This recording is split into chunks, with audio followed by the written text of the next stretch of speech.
Voilà, vous connaissez mes habitudes. Je voudrais prendre le temps de prier avant de vous exhorter, de nous exhorter pendant une trentaine de minutes avant de vous libérer pour que vous puissiez bien remplir vos ventres.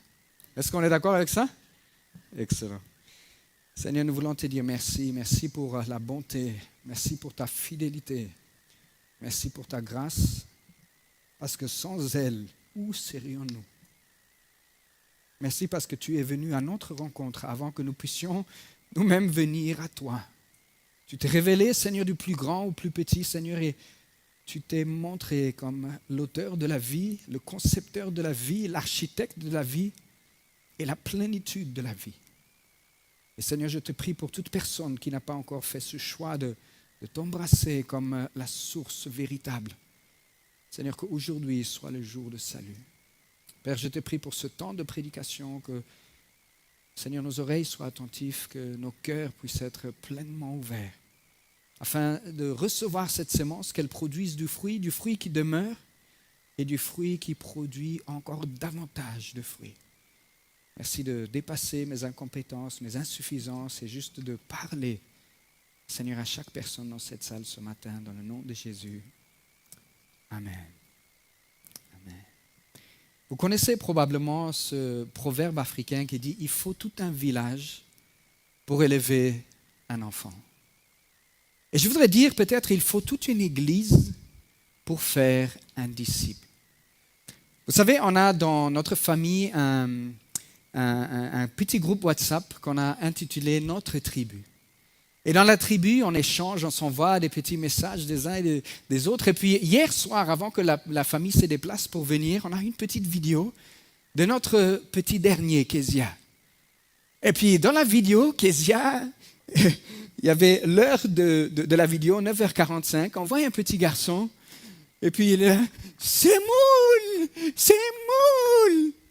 La semoule, en fait, c'est son repas préféré. C'est dans la culture africaine, c'est l'équivalent du riz. C'est un féculent qui ne se mange pas à 9h47 du matin. Parce que c'est ultra lourd et c'est certainement pas un petit déjeuner. Mais quand on a regardé la vidéo, on s'est réjouissé, oh, c'est mignon, c'est super. Et puis ça fait du bien. Parce qu'on voit un petit garçon qui est là et qui exprime son besoin. Mais si je m'imagine la même scène avec son père, Jonathan, tu es dans la salle? Non, il n'est pas encore là. Alors son père fait presque 2 mètres. Et j'imagine, on nous envoie la même vidéo avec un homme comme ça qui fait « C'est moule, c'est moule !» Je ne pense pas que ce soit pour nous un sujet de réjouissance. N'est-ce pas? Parce que chaque âge a un comportement qui va avec l'âge. Et ce qui est la réjouissance à un moment, en fait, peut devenir une très grande source de souffrance plus tard. Mais on se réjouit du parcours que chaque personne fait, de la petite enfance à l'adolescence, à le fait de devenir adulte jusqu'à aboutir à être parent. Et je voudrais vous proposer ce matin comme thème tout simplement grandir ensemble. Parce que je crois que c'est notre appel en tant qu'Église de grandir ensemble. Où il y a des petits bébés qui bavent, qui font leurs besoins dans la couche en plein milieu du salon et ça ne dérange personne. Mais où il y a des adultes qui prennent soin, qui deviennent autonomes, les jeunes adultes qui commencent à se prendre en main, choisir une voie future, s'assumer. Et puis pour un jour, si Dieu le permet, de devenir parents et de pouvoir prendre soin des enfants. Je crois qu'il y a là pas juste une coïncidence que l'apôtre Paul choisit comme métaphore majeure pour l'Église, la famille. L'Église n'est pas une entreprise spirituelle, l'Église n'est pas un prestataire de services spirituels. L'Église est avant tout une famille. Et je voudrais que nous puissions nous appuyer sur 2 textes ce matin, Galates 4, 19 et 1 Thessaloniciens 2, versets 6 à 9. Donc, je le répète parce que ma femme me dit toujours je fais trop vite. Donc, Galates 4, 19 et après ça va être 1 Thessaloniciens 2, 6 à 9. On va commencer par le texte de Galates. Alors pour ceux qui ont des Bibles, je n'entends pas de pages tournées, mais je sais que vous êtes tous spirituels comme Moïse. À l'heure d'aujourd'hui, vous avez les tablettes gravées personnellement. Et donc on va aller dans Galates chapitre 4, verset 19. La version française nous dit, Louis II il me semble, « Mes enfants, pour qui j'éprouve de nouveau les douleurs de l'enfantement, jusqu'à ce que Christ soit formé en vous. » Mes enfants, pour qui j'éprouve de nouveau les douleurs de l'enfantement, jusqu'à ce que Christ soit formé en vous. Deuxième texte, 1 Thessaloniciens, chapitre 2, et on va lire du verset 6 au verset 9. Vous êtes rapide aujourd'hui.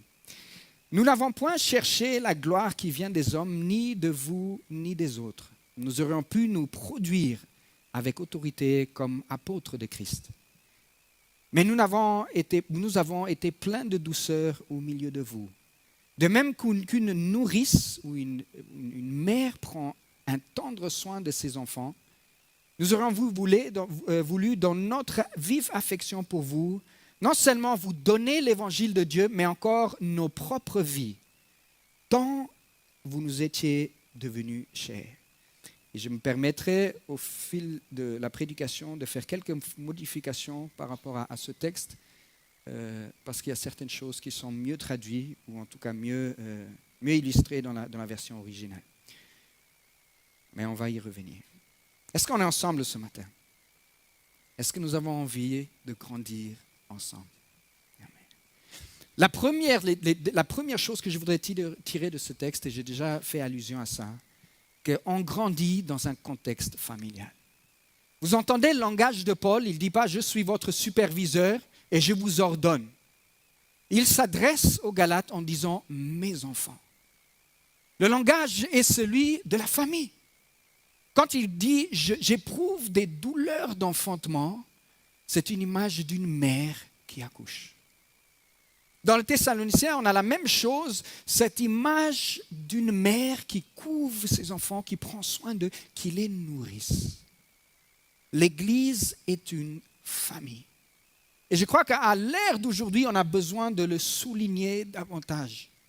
Parce que malheureusement, de plus en plus, nous concevons l'Église comme un prestataire de services spirituels.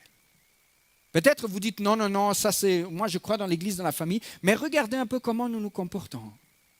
Parce que nous choisirons l'Église en fonction du service qu'il pourrait nous rendre. Ah là, la louange est vraiment super quand je suis là-bas, waouh, je suis pou. Ou là, ils ont vraiment pour les enfants, là c'est génial. Ah là, le pasteur, il voit tout le monde. Et finalement, on a intégré dans notre façon de vivre que l'Église est un prestataire de services. Et là où j'aurai le meilleur service, c'est là où je vais aller pour un temps. Mais à partir du moment où le service n'est plus comme j'aurais souhaité, on change de restaurant. Eh oui, la saison change, on change de restaurant. Et il y a des raisons légitimes pour changer d'église, ne me prenez pas. Mais je voudrais ici quand même dénoncer notre manière de concevoir l'Église d'abord comme un prestataire de services spirituels. Vous avez remarqué que l'objectif de l'apôtre Paul, quand il parle aux Galates, il dit « Moi, pour vous, mes enfants, j'éprouve des douleurs d'enfantement.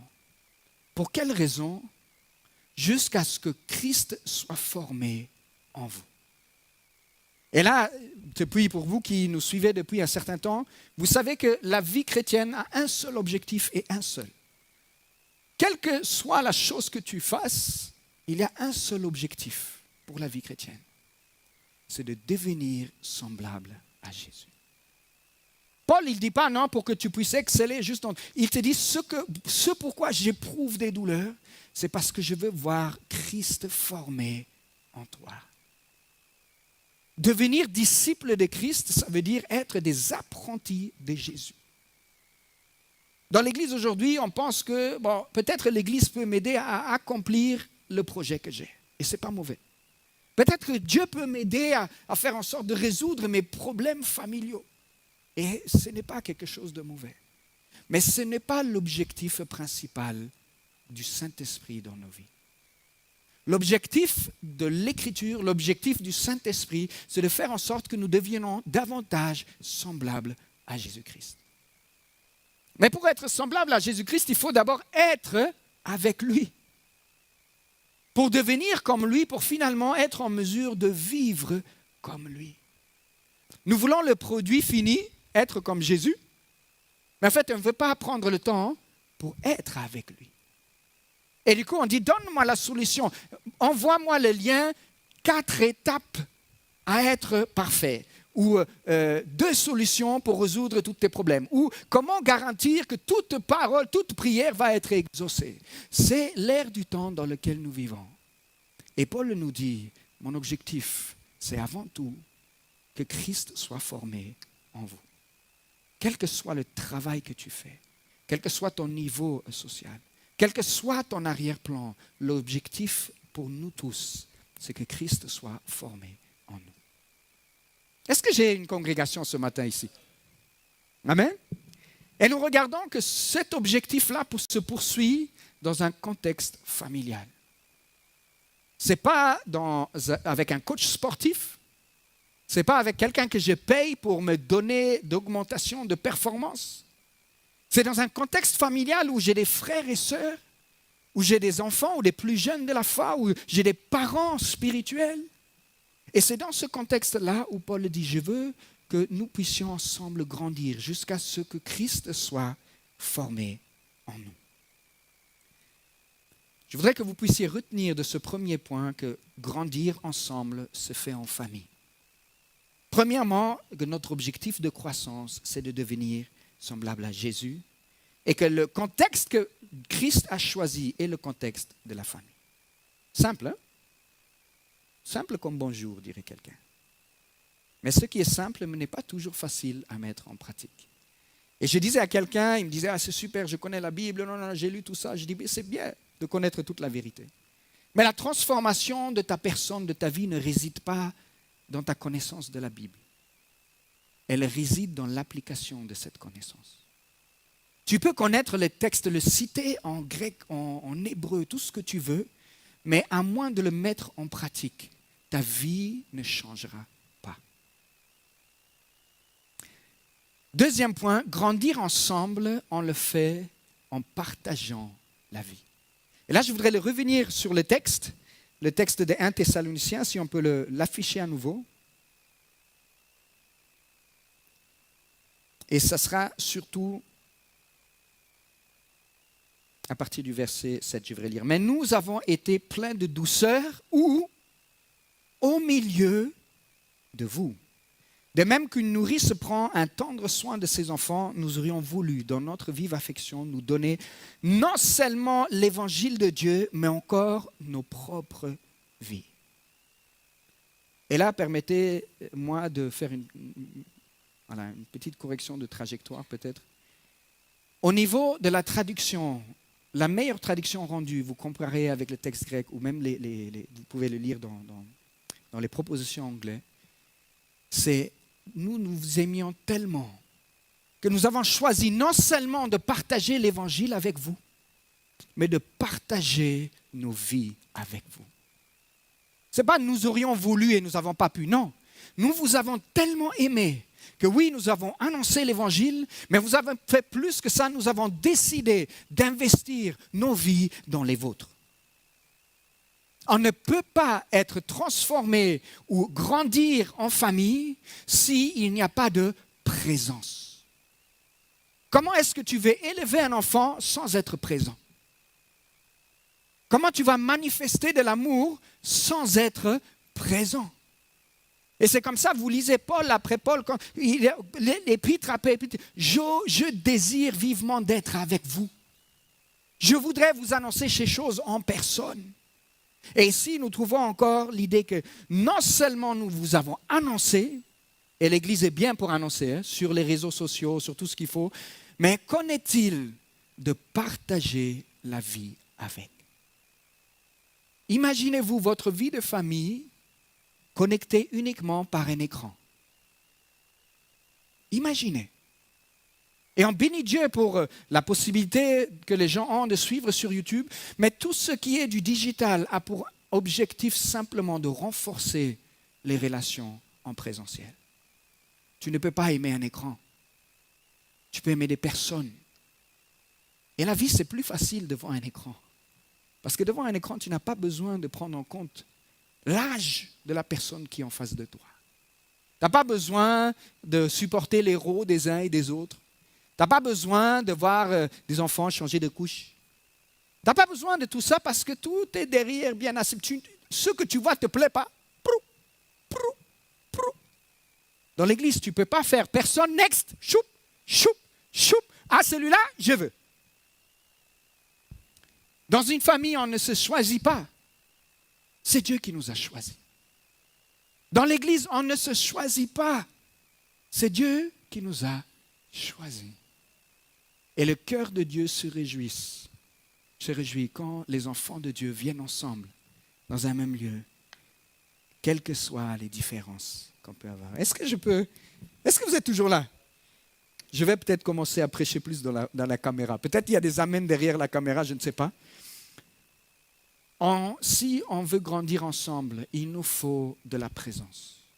Et quand je parle de la présence, je ne parle pas simplement de la présence dans les réunions, c'est-à-dire au niveau de l'Église. Mais il faut partager la vie les uns avec les autres. Il est impossible d'appliquer les commandements de Paul 42 fois dans les Écritures, juste dans les épîtres de Paul, les uns les autres, sans faire la vie les uns avec les autres. Ce n'est pas possible. Et je crois que toute la période du Covid et ce que nous voyons actuellement dans le monde nous demande de revenir aux choses toutes simples. C'est d'investir la vie les uns dans les autres. La présence et le partage. C'est un mot intéressant qui est utilisé ici. Nous avons voulu partager ou impacter votre vie qui arrive 5 fois dans le Nouveau Testament. Métadidomie est composé d'un préfixe avec et puis donner. La première fois que c'est mentionné, c'est dans l'évangile de Luc, chapitre 3, verset 11. Il nous est dit, si quelqu'un a 2 tuniques, qu'il donne à l'autre. Donc vous voyez tout de suite que ce n'est pas juste une question de « Ah ouais, on partage de loin, on a et on partage ». Deuxième fois où il appartient, ou en fait dans les autres 5 autres fois, vous voyez à chaque fois qu'il s'agit de vivre la vie côté des uns et des autres. On ne peut pas partager la vie à distance. Et ça nous dérange. Et je crois que c'est le vrai défi que ce que je vois pour l'Église à venir, c'est comment est-ce que nous choisissons de vivre les uns avec les autres. Moi, quand je regarde actuellement dans l'actualité de tout ce qui peut se faire aussi dans le monde chrétien, je vois que peut-être le modèle d'église grand où tout le monde vient pour regarder et puis dès qu'il y a quelque chose qui arrive au berger, où il y a un scandale, c'est transvasé. D'une église en vogue, une autre peut-être qui est en train d'émerger. Et puis peut-être, pouf, cette personne, et puis pouf, transvasé. Et la question est, comment pendant tout ça, nous sommes en train de grandir en tant que disciples? Est-ce que nous suivons un homme simplement ou est-ce que nous suivons ce que Dieu nous donne dans sa parole? Un que je voudrais bien aussi relever ici, c'est Romains 1, verset 11. « Car je désire vous voir. » Encore une fois, vous voyez le cœur de Paul. J'ai besoin de la présence.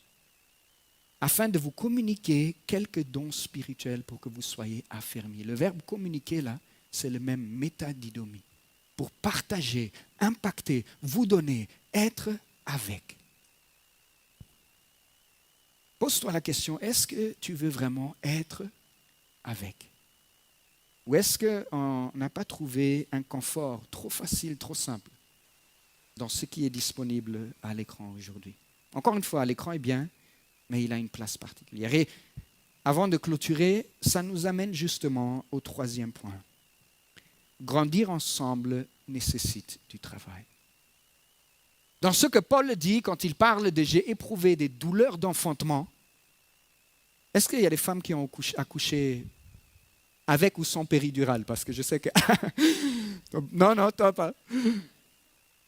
Mais en tout cas, je sais pour avoir assisté aux accouchements, que ce n'est pas une partie de plaisir. Ce n'est certainement pas une partie de plaisir. Quand une femme donne naissance à un enfant, c'est dans des cris, c'est dans des pleurs, c'est dans des douleurs. On me dit qu'un homme n'est pas en mesure de supporter. Dieu sait à qui il fait confiance. Et là, toutes les femmes disent...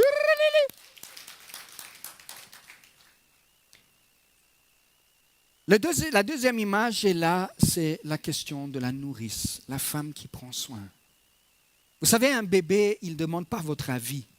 Ah, maman est fatiguée, je crois que d'ici 2 heures, je peux crier pour le biberon. Non, non, non, non. C'est dingue, hein? Un petit bout de chou comme ça qui vient dans la maison rythme l'ensemble de la vie de la maison.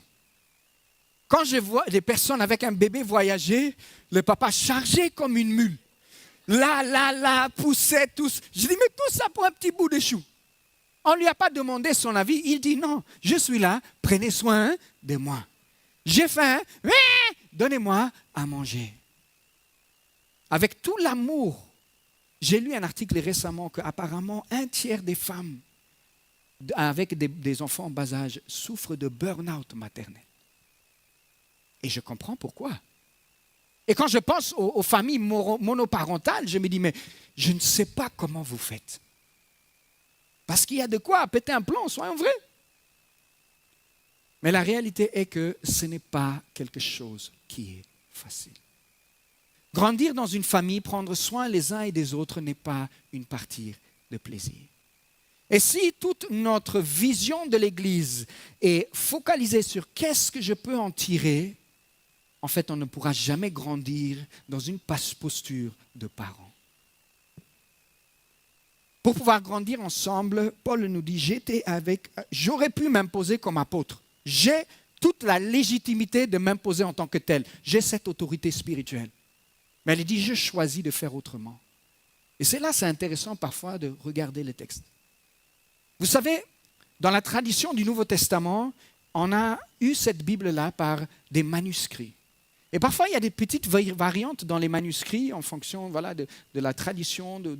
Et en fait, ici, il y a une dispute sur 2 mots. Soit on dit, en fait, nous avons été effectivement gentils ou doux et humbles au milieu de nous, ou nous avons été au milieu de vous comme des petits-enfants. Et la tradition textuelle qui est estimée la plus fiable, c'est celle qui dit que nous étions auprès de vous comme des enfants et pas comme des apôtres. Qu'est-ce que cela veut dire? Premièrement, que ce soit nous étions là dans toute douceur et humilité, c'est très bien. Que ce soit nous étions là parmi vous comme des enfants, mais aujourd'hui je voudrais choisir la version nous étions avec vous comme parmi des enfants. Ayant la légitimité apostolique de s'imposer, Paul fait un choix. Je veux être avec vous comme un enfant parmi les autres. Vous communiquant, oui, les grâces de Dieu qu'il m'a données, mais en termes de positionnement, d'humilité, je me place là où vous êtes. Je crois que ça reflète le caractère de Christ quand il dit de riche qu'il était, de la gloire dont il bénéficiait. Il s'est dépouillé. Pour venir semblable à un serviteur, il est venu jusqu'à nous. Christ est venu jusqu'à nous et quand j'ai discuté avec Jude hier, il me dit, mais Seigneur, comment c'est possible qu'il vienne à notre rencontre? Et j'ai dit, c'est ça, le miracle de l'incarnation. Il vient, il prend notre place, il devient comme nous pour que nous puissions devenir comme lui. Et beaucoup s'arrêtent à la question du salut comme s'il s'agissait simplement d'avoir un ticket gagnant pour l'éternité. Mais ça n'a jamais été le plan de Dieu. Le plan de Dieu, c'est qu'au travers du don de Christ, nous puissions devenir des enfants, des fils et des filles de Dieu, manifestant la vie véritable. Être avec lui pour devenir comme lui, afin de vivre comme lui. Et ça, tu peux le faire dans n'importe quel domaine dans lequel tu es. Parfois, on se pose les questions, mais qu'est-ce que je ferais, qu'est-ce que je devrais faire? Je dis, commence par des choses toutes simples. Ce qui est révélé, commence à obéir. Et tu verras la voix de l'Esprit te parler dans quelle direction aller. Où est-ce qu'il veut que tu manifestes la vie de Christ? Qu'est-ce qu'il désire pour toi? Tu vas le découvrir. Mais avant ça, il faut prendre le temps d'être avec lui. Je suis convaincu que la profondeur de la nouvelle génération de l'Église va être jouée à ce niveau. Est-ce qu'aujourd'hui, nous choisissons de mettre du temps à part pour être avec lui? Parce qu'à moins d'être avec lui, je n'ai pas d'orientation et de direction. Et je vous dis vraiment, quand je vois non seulement les jeunes générations, mais la génération aujourd'hui passer, j'appelle les réseaux sociaux voleurs de destinée. Voleurs de destinée. Si tu n'as pas à un moment la possibilité de dire stop téléphone, tu ne vas pas me bouffer mon temps, je vais prendre du temps avec toi.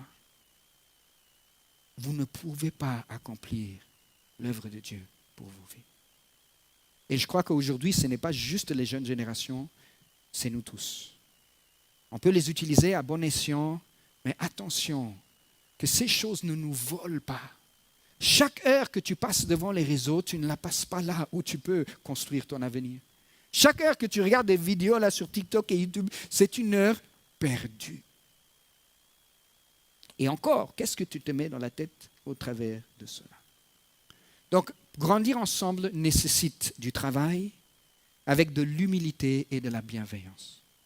Quand nous regardons l'attitude de l'apôtre Paul, alors qu'il avait toute l'autorité, il a dit, je ne choisis pas de taper point sur la table, mais je choisis de manifester l'amour de Christ au travers de l'humilité et de la douceur. Les seules caractéristiques dans Christ s'est décrit lui-même, c'est douceur et humilité. Car je suis doux et humble de cœur. Bien-aimés, est-ce que nous sommes doux et humbles de cœur? Quand on suit les couples les uns les autres, quand on regarde sa propre trajectoire, je crois qu'en matière de douceur et d'humilité, il y a du travail. Ah, vous êtes bien calme aujourd'hui. Ce n'est pas grave. Je me prêche à moi-même avant tout. Nous voulons grandir ensemble. Nous réalisons que cela nécessite du travail. Et donc, nous ne voulons pas fuir ça. Nous ne voulons pas fuir. En tant qu'Église, l'ACM, nous ne voulons pas fuir ça. Nous voulons vivre dans l'humilité, mais aussi la persévérance. Parce que les choses de qualité ne se fabriquent pas du jour au lendemain. Ah, j'ai essayé pendant 2 jours, j'étais gentil avec mon mari et ça n'a pas marché. Ça fait 2 jours que tu es gentil avec ton mari, mais ça fait 17 ans que tu es en train de lui pourrir la vie. Et tu crois en 2 jours de gentillesse, ça va venir? On a besoin d'être changé. Mais la seule manière de changer, c'est d'être changé par lui. Parce que sans lui, nous ne pouvons pas changer. Sans lui, c'est impossible. Tu te bats contre des géants que tu ne peux pas vaincre parce que tu n'as été pas fabriqué pour. Mais la bonne nouvelle, c'est qu'en toi vit quelqu'un qui a été justement fabriqué pour. Le Saint-Esprit te donne accès à des ressources que tu ne peux pas avoir nulle part ailleurs. Mais nous avons un rôle à jouer. Et quel est ce rôle? Être avec lui. Parce que plus nous sommes avec lui, plus l'Esprit se manifeste. Paul dit aux Galates, marchez selon l'Esprit et vous n'accomplirez pas les désirs de la chair. En d'autres termes, tu ne marches pas selon l'Esprit, sois sûr et certain que poum, la chair va ressortir. Il n'y a pas d'autre chemin. Et je voudrais vraiment nous encourager à être avec lui. Et je voudrais finir avec une petite analyse, ou peut-être on peut s'y retrouver quelque part, et nous poser la question en tant qu'Église. Vous savez, dans les différentes étapes de notre vie, on a différents besoins et différentes manières d'être. Et je voudrais peut-être que tu puisses réfléchir où est-ce que je me trouve dans ma vie, dans ma marche spirituelle. Et toutes ces étapes sont bien, toutes ces étapes sont là pour un temps, mais toutes ces étapes-là ne sont pas faites pour durer. Je disais tout à l'heure, un enfant, un tout petit enfant, c'est normal qu'il s'attend à tout ce que tout soit fait pour lui. parce que lui-même n'a pas les ressources. Il dépend des autres pour être nourri. Il dépend des autres pour qu'on puisse pourvoir à ses besoins. On peut prendre soin de lui.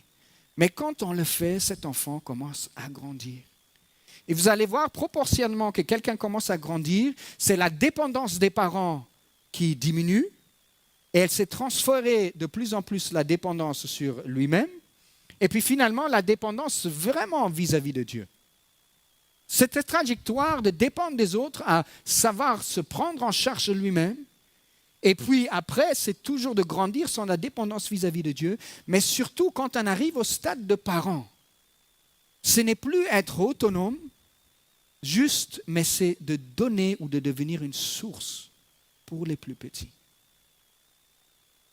Et je crois que dans nos églises, nous avons peut-être beaucoup d'adultes, c'est-à-dire des personnes qui savent se gérer eux-mêmes, qui prennent soin d'eux, qui prennent soin de leurs besoins, qui savent peut-être comment il faut marcher dans un domaine ou dans un autre, mais qui ne veulent pas franchir l'étape de devenir parents.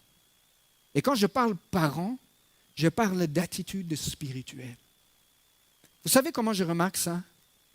Parce que quand on entend des discussions ou parfois les conversations les uns et les autres dans le bureau, beaucoup de personnes se plaignent.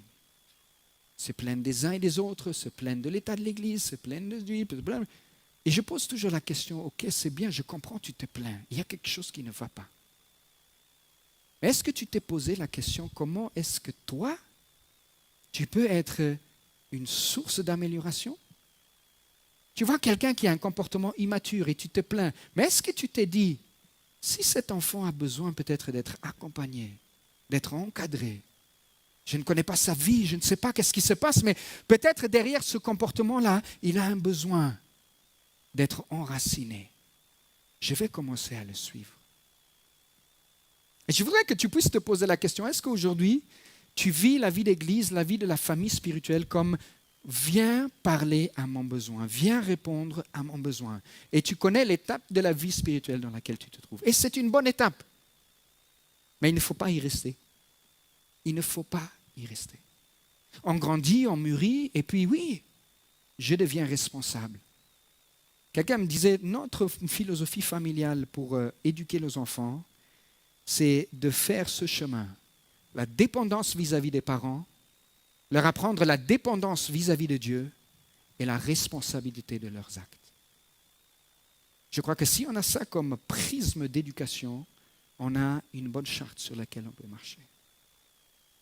Mais ma plaide aujourd'hui, enfin mon plaidoyer, ou je ne sais même pas comment dire, mais en tout cas, ma prière et mon désir, c'est que de plus en plus il y ait des parents dans l'Église, des mères et des pères spirituels.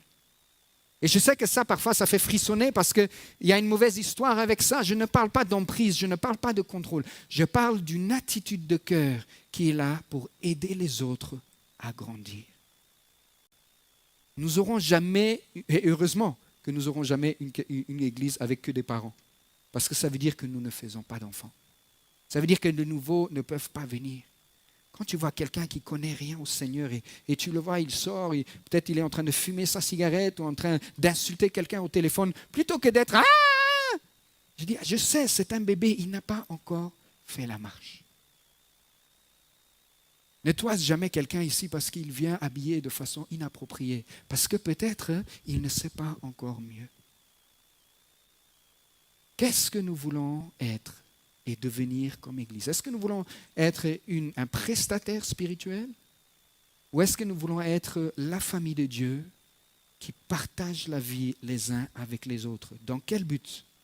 Dans le but que Christ soit formé en nous.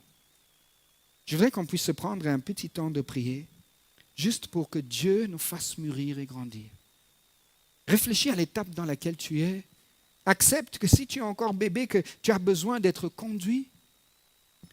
Et si aujourd'hui tu dis, oui, c'est vrai que je me suis beaucoup occupé de moi-même, mais maintenant ma focalisation, je veux commencer à m'occuper aussi des autres.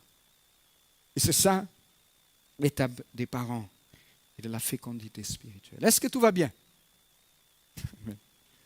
Seigneur, nous voulons te dire merci. Merci parce que Voilà, sans toi, toutes ces choses sont impossibles, Seigneur. Comment on aurait fait l'Église nous-mêmes? On se serait retrouvés entre personnes de même centre d'intérêt, peut-être les gens du même niveau, la même couleur de peau, ou que sais-je. Mais toi, tu as jugé bon, Seigneur, de faire exception de tout ça et de construire une famille qui partage cet héritage et ce lien dans le Christ. Seigneur, tu nous demandes de grandir chacun à son niveau et je te prie pour que, au sein de cette assemblée, et je te prie pour l'Église dans le monde entier, Seigneur, que nous puissions de plus en plus réellement nous considérer comme la famille, d'investir du temps les uns dans les autres, dans la vie des uns et des autres, et que nous puissions prendre plaisir à voir les personnes grandir jusqu'à ce que Christ soit formé en nous.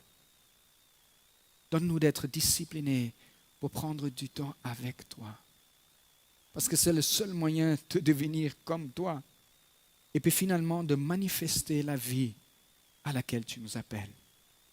Nous te le demandons, Seigneur, nous crions à toi. S'il te plaît, Papa, fais quelque chose de nouveau.